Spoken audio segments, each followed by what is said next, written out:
I'm going to be talking about some of the things that you have to think about when working with children with BSED and challenging behaviour.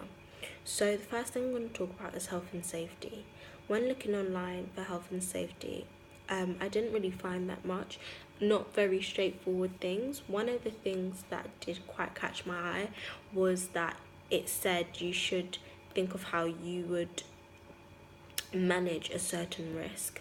So to me that sounded like they was talking about your common sense. So what would you do in a case of a fire? You'd obviously call a fire brigade, like that kind of common sense.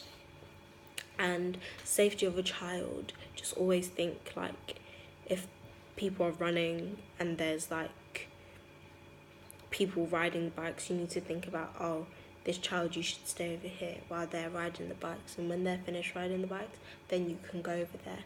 But just thinking about things like that. Also, another thing was teacher-student ratio. With teacher-student ratio, it's very difficult because obviously because I've gone to a mainstream school, my school was very good with supportiveness. Like it had a special base for children who had special needs.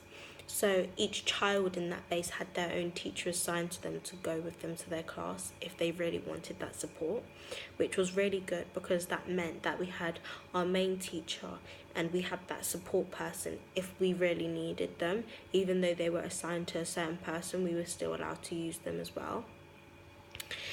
But when I think about it, I always think if you had a high set and a low set, you wouldn't have loads of support in the high set because you know they are quite able children.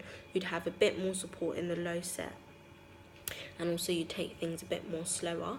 So I was just thinking it's a bit hard to know what ratio of teacher to student you should have, because it's really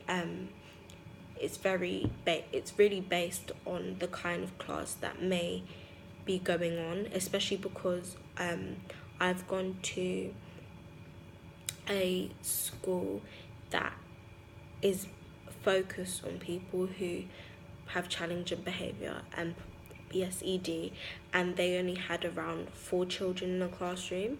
So if I was to say, they should have 3 teachers in every classroom, that might be a bit much if there's already 4 students, but then it could be good because they would each get that special attention that they need. So it all depends on the ability of a class, really, in my opinion. But yeah.